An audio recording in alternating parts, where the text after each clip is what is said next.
ये रिक है। आज वो शूट नहीं होना चाहता था पर आपने फिर प्लेट बा दिया।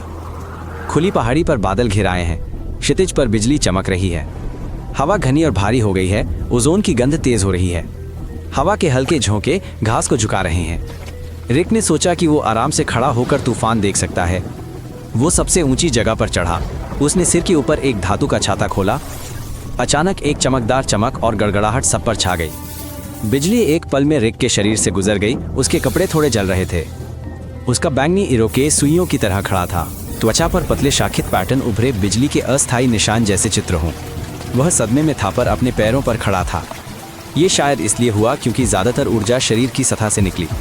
इससे आंतरिक अंगों को नुकसान नहीं हुआ। इंसान बिजली गिरने के बाद भी बच सकता है।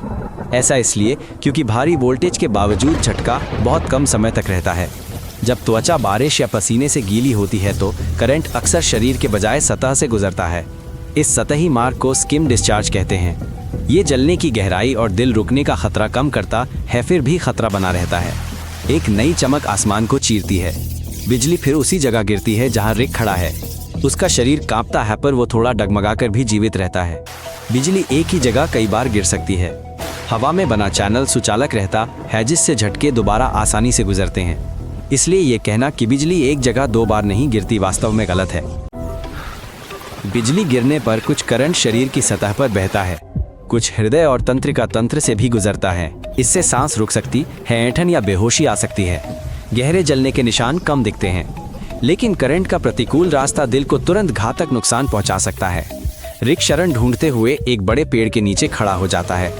तूफान के समय ये सबसे खराब जगह है। बिजली हमेशा सबसे ऊंचा और सुगम चालक चुनती है। पेड़ की नमी तुरंत भाप बनकर लकड़ी को फाड़ देती है। और भी खतरनाक बात यह है कि चार्ज का एक हिस्सा पेड़ से पास खड़े व्यक्ति पर कूद सकता है। अगर बिजली पास में भी गिरी हो तो पास रहना खतरनाक है। करंट जमीन पर फैल जाता है। आपके पैरों के बीच वोल्टेज का अंतर पैदा हो सकता है। इससे बिजली पूरे शरीर से गुजरेगी। इसे स्टेप वोल्टेज कहते हैं।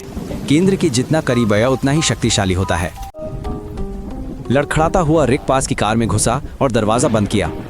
धातु का ढांचा चार्ज को बाहर फैलाता है, अंदर नहीं जाने देता। यह फैराडे के पिंजरे के सिद्धांत पर काम करता है। बिजली बाहर फिसल जाती है, अंदर का व्यक्ति सुरक्षित रहता है यदि धातु को न छुए। कार के चारों ओर बिजली जमीन, पेड़ों और धातु की चीजों पर गिरती रही। एक बिजली का झटका कई तेज डिस्चार्ज से बनता है। ये सेकंड के अंशों में चमकते हैं। बिजली के चैनल में तापमान सूर्य की सतह से भी ज्यादा होता है। धारा बहुत ज्यादा होती है पर प्रभाव का समय बहुत छोटा है, जिससे पूरी ऊर्जा इंसान से नहीं गुजर पाती। फिर भी मौत के मामले होते हैं। अक्सर ये तत्काल दिल या सांस का रुकना होता है, या गिरने और मलबे से गंभीर चोट लगती है। याद रखें, बिजली से प्रभावित व्यक्ति चार्ज नहीं होता। उसे छूना सुरक्षित है। प्राथमिक उपचार और CPR जान बचा सकते हैं, भले ही व्यक्ति सांस न ले रहा हो। एक साल में बिजली गिरने की संभावना 10 लाख में 1 से भी कम है। लगभग 10 में से 9 पीड़ित बच जाते हैं, पर सुनने या याददाश्त की समस्या रह सकती है। एक आदमी 7 बार बिजली गिरने से बच गया। यह असाधारण भाग्य था। रिक अपनी कार में बैठा है। वो देख रहा है कि तूफान धीरे धीरे क्षितिज से आगे बढ़ रहा है। बिजली के दौरान घर या कार में शरण लें। पेड़ों के नीचे न खड़े हों। धातु की वस्तुएं सिर पर न रखें। खुले स्थानों से दूर रहें। अधिकांश लोग बच जाते हैं, लेकिन खुद पर यह आजमाना बिल्कुल ठीक नहीं है। रिक के चैनल को सब्सक्राइब करें। अगले एपिसोड का इंतजार करें।